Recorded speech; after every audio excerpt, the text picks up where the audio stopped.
Aloha kako. Haole la ko'a. And I'd like to welcome everyone to our festivities on Hawaiian Day Independence. And I'd like to, first of all, thank Ku'uipo Naoni for her wonderful work on getting this together. When I was the head of the Ho'olauleas at Maui Community College, she worked under me very faithfully, and now I'm working under her. So I'm proud to serve her this time. Uh-oh. Hi there. Thank you. Oh, and I'm Wayne Moniz. I'm a writer of Things Hawaiian.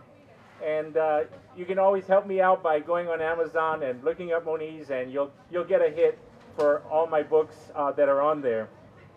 Anyway, good morning, and we'd like to call on Gwen. Where's Gwen at? To do the pule. Gwen?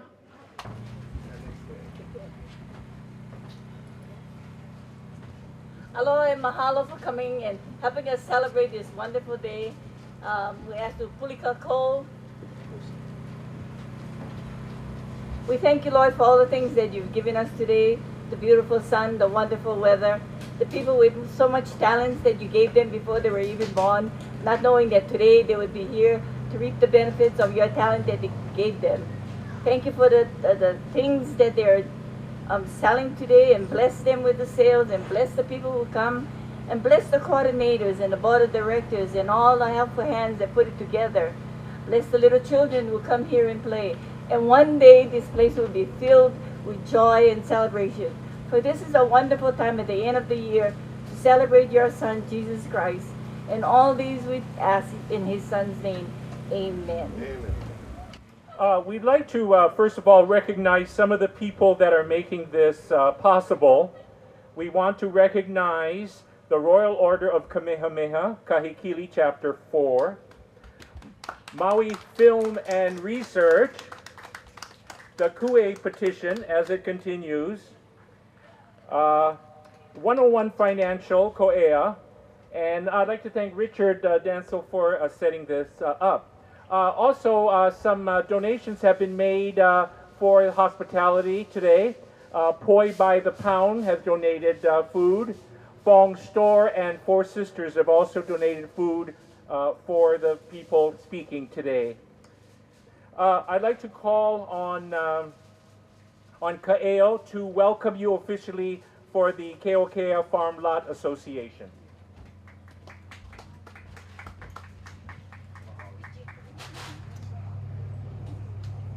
Aloha everyone, my name is Ka'eo Ornelas.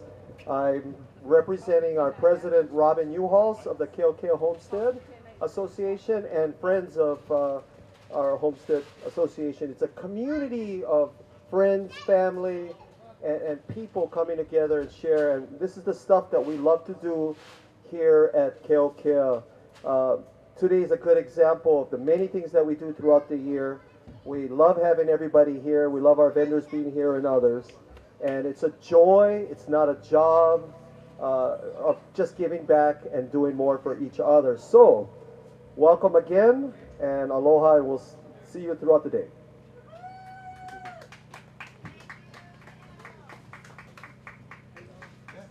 We want to invite everybody. Paupena is one of the co-sponsors of the festivities today. And they're with the Lo'iloi and Poi Pounding. So make sure you head over the tent right here in the middle and take a look at the Poi Pounding and maybe even participate in it. It could be a new career for you, so take a look at it. I would first call on a little bit to speak on the Kue Petition. So I'd like to call on Clare Apana and Jocelyn Costa. They are co-sponsors of the Kue Petition and advocates of the preservation of the iwi kupuna in our few precious dunes that we have left. So Claire, come on down. Good morning, my name is Jocelyn Costa. Good morning, Clare Apana. And we represent the Kue Petition Continues.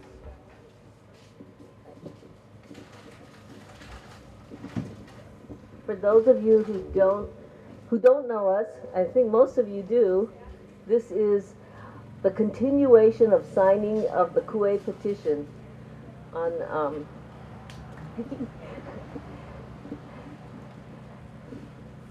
for our generation, we continue the signing to become the voice of the petition that was started in 1897, and especially for this Independence Day celebration, La Ku'okoa, we want to bring you the history of the petition.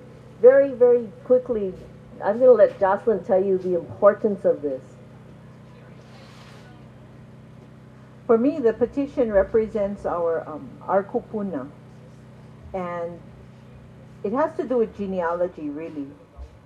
We spent the last 5 years with this petition, 3 years, 3 years, when the DOI came by and wanted to have a relationship with us, which then begs to question they were not part of them.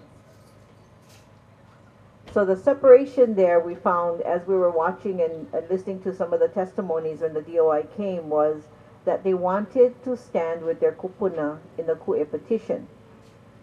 So then we started looking at that, and we started having more discussion about how we go about doing that. And then we realized that this petition never ended. So why not continue? This was a petition that was told to the people to petition forever until the last Hui Aloha Aina. And so we come forward to this day, and you often hear people say, we are not part of this country because of the Ku'e petition. And I don't know if you know why that is. I'll tell you, 120 years ago, in December, on the 10th and 11th, on the Senate floor was a bill to annex Hawaii. And this is the only time that it's ever reached the Senate floor and been heard. And 120 years ago, in December, the Senate voted to accept the Ku'e petition, which was a petition of our kupuna, 21,400 plus names that said, A'ole, we protest any annexation of the Hawaiian Islands to the said United States in any shape or form. And because this petition was accepted on the Senate floor, it is found in the archives of the United States, so there's no way they can ever say that they never see them.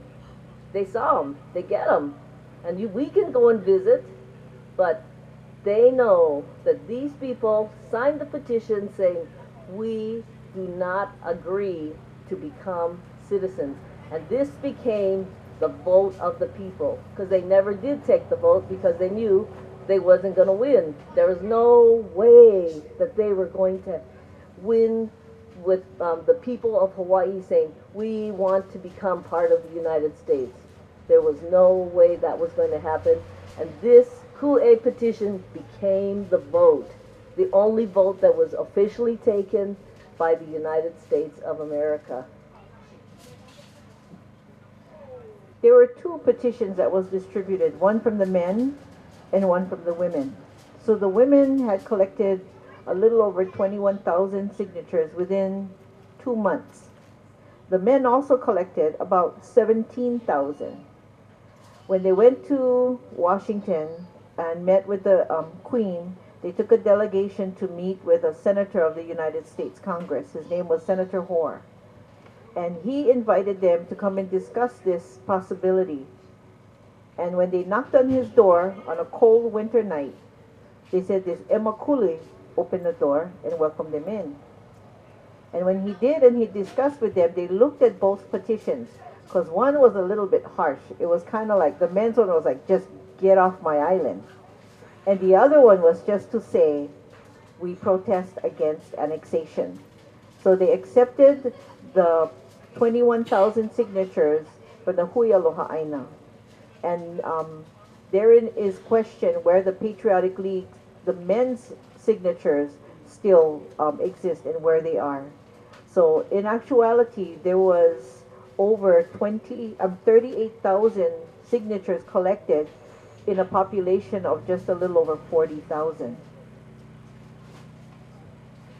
So you might wonder, for this day and the history that this day brings, for the recognition of the Hawaiian Kingdom as a sovereign country, an independent country by the European nation, Timoteo Ha'alilio was sent out by Kamehameha III to go and reaffirm the signature of the sovereign of England and to get the sovereign of France to recognize it, and he got also the United States government and the Belgian government to recognize that we indeed are a sovereign nation.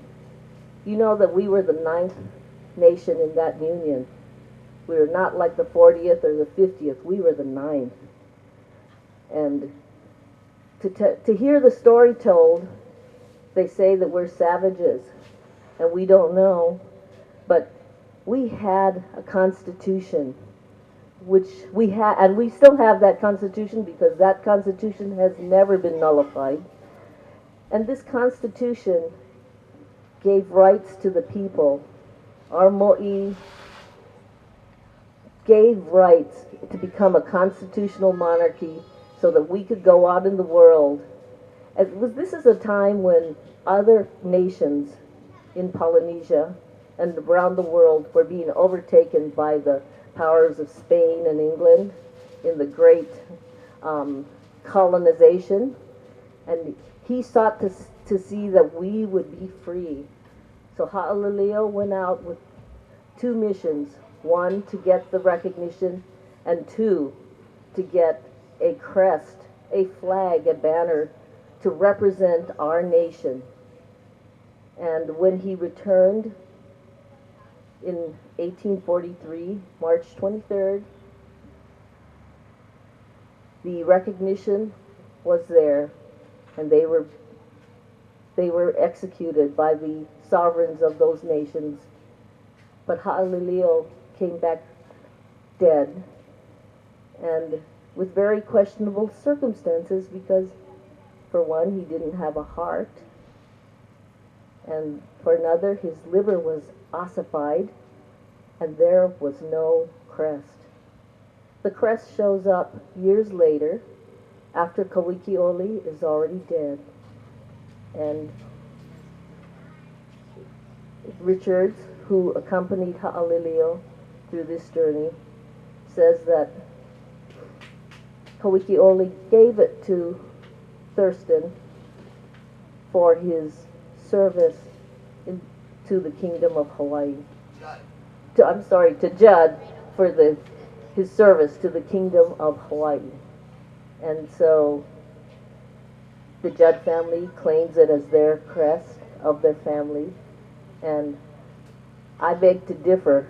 I think it is the crest that Ha'alilio went on this journey to get, and returned home a hero and also the lehua. So as Clare speaks of heroes, you know, we're in this joyous season of Thanksgiving and pilgrims and Santa Claus and Rudolph the Red-Nosed Reindeer. But in Hawaii, our heroes lay right on those signatures in the petition. We should learn our history and know our mo'is, know our rights, know our Constitution, know the Declaration of the People.